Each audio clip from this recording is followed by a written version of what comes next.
máte, tak v prvom rade tu na pozerať, lebo tá cikáda ide z toho porastu a ona pôjde sem, ona nepoleze hore, na čo by tam liezla, áno. To znamená, že takto, ak sa vám dá, tak ustražte si tie výmlatky, proste strhnú to dole, aby ste skutočne kontrolovali od tej hlavy vyššie tie listy. A to je celé. To je celé vlastne, aby ste... Mne osobne hovorím taký malý poznámkový bločík, napíšem si 3, 1, hej? Čiže tretí riadok, jeden, prvý, druhý, tretí. Viete, že ich máte v riadka, neviem, 5, tak 3 lomeno 1, 3 lomeno 2 a tam si už len dávate čiarky. A potom, ak už dojdete domov, tak do toho protokolu to vpíšte. A hovorím, to prebehnete, jak to dostanete do ruky, tak to za 30-40 minút máte hotové. A to vám stačí raz v týždni, keď robíte tú konvenčnú ochranu. Už teraz sme v štádiu, do štádia 9. listu sa kontrolujú vegetatívne orgány. Počíta sa vlastne počet listov, už samostatne otvorených listov. To je 11, 12, 13 až 19. Ale od 4. listu sa už začínajú objavovať generatívne orgány. To znamená, že keď chcete urobiť precíznu kontrolu, teraz už ste za tým, teraz už máte generatívne orgány, áno? To znamená, už tam je 51, 53, 55, to máte napísané. A v podstate od 9. listu kašlete na počet listov, lebo fotovoltaika už je spravená, lebo listy to je fotovoltaický článok. Do 9. listu kontrolujete listovú plochu, ale potom už sa venujete len generatívnym orgánom. To znamená začiatok kvitnutia, 30% od kvitnutia, 50 a tak ďalej, veľkosť hrášku, veľkosť brokov a sledujete len tie generatívne orgány. Do 9. listu vás zaujíma listová plocha. A hovorím, závisí od odrody, medzi 4. až 6. listom už sa začínajú tlačiť generatívne orgány. Prečo je to fakt dôležité? Alfa, omega celého je mať záznamy, čím dlhšie ich máte urobené, čo sa týka počtu rokov, tým máte komplexnejší pohľad, čo sa vám deje vo vinici s rozsahom nejakých 20-30 rokov, lebo to vinohrad to není akože jednosezónka, to je 40-50 rokov. A tým pádom vlastne vy viete si aj do budúcna so zmenou tej klímy, to sú fakt veľmi vážne veci. Vy napríklad z toho počtu vieme to transformovať na kilowaty. To znamená, koľko tej energie tá rastlina potrebuje na to, aby vytlačila. Všetko je to o fyzike. To nič iného nie je, to je nič komplikovaného.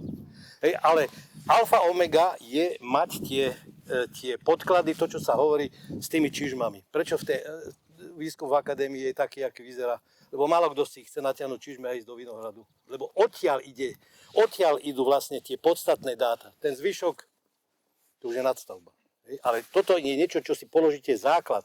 A zvlášť pri boji s touto epidémiou, vám vravím to, keď niekto tu nás si myslí, že to máme vyriešené za rok. Nemáme. Systematická práca minimálne na 20 rokov. Minimálne. Francúzi sa s tým boria 30 rokov. Ja v tom 94. som zažil, keď sa stovky hektárov likvidovali. Tam sa vinohradníci vešali, pretože mali úvery, nevedeli to splácať. Potom vláda im pomohla, že teda, aby to bola bezvýchodisková situácia. A dneska majú spotovo, kde tu v Šampáni majú, ale už len klče likvidujú, ale nie plochy. Nie celé plochy. A toto my musíme dosiahnuť, aby to nedopadlo, jak v tom Strekovi, že tam bolo 50 hektárov, už tam není. To je úplne jedna, pokiaľ to budeme riešiť ľahostajnosťou, nemáme vinohrady. Takže preto to, pre mňa osobne ešte sa vypnem k heroickému počinu a budem burcovať ľudí proste, lebo vás treba vybudiť a hlavne vzdelať.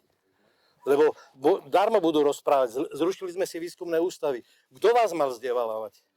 Hádza to všetko na plecia, že vy... Kto vám to mal vysvetliť? Povedzte mi, kto.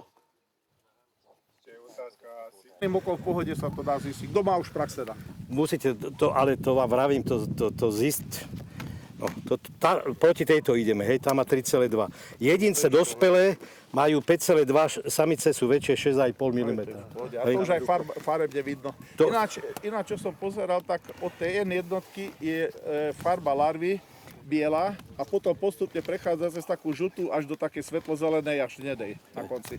Takže ešte aj to by mohlo byť také poznávacie, že určenie, že zhruba tak rýchlo, že jakej fáze je to. Ďalšia vec, ktorá je typická, hej, táto čučí od spodu. Čiže každé z tých nymfálnych štádí je na spodnej strane listu. Keď máte cikády, ktoré sú európske, ale ktoré sú toho xylémového typu, že sajú z vrchu, to už ak prídete, tak vám odskočí. Kašľať na ňu. Lebo tie, cieľové, ktoré my potrebujeme, sú zo spodu. Hej? No. A keď idete napríklad po tej 15. hodine robiť tú kontrolu, to vám skáče z riadku. To nemáte šancu. To nemáte šancu kontrolovať. Hej? Takže vtedy, keď oni sú v takom pololatentnom stave, by som oddychujú, proste sú v tomto sedia. Je tu veľká pohyblivosť týchto vývojových štádiov. N3, N2, jednoducho pohyblivé. Áno, oni sú veľmi odskočia okamžite. Ona je veľmi slabý letec, keď sa pozriete tu na tie nohy, vidíte, na tom dospelcovi. On má silné zadné nohy, ona sa odrazí a rozťahne krídla a vietor ju unáša. Čiže ona nie je aktívny letec, hej? Áno. Vedecká štúdia, ktorá reálne vlastne merali cez značené jedince, tak bolo, keď sa dobre, 80% jedincov na hektári preletí do 40 metrov a 20% do 330 metrov. Zase nadskočí, zafúka vietor, hej? Jedine, kde sú kilometrové prenosy, ale nie zase 40, 50 a 100 km, to je blbosť, je vo Francúzsku, jak je údolie Rínu, keď ten Mistral fúka. Hej? Že vtedy ju on vie vlastne preniesť na dlhšiu vzdialenosť. Ale reálne v rámci Vinohradu od 40 do 300 metrov max.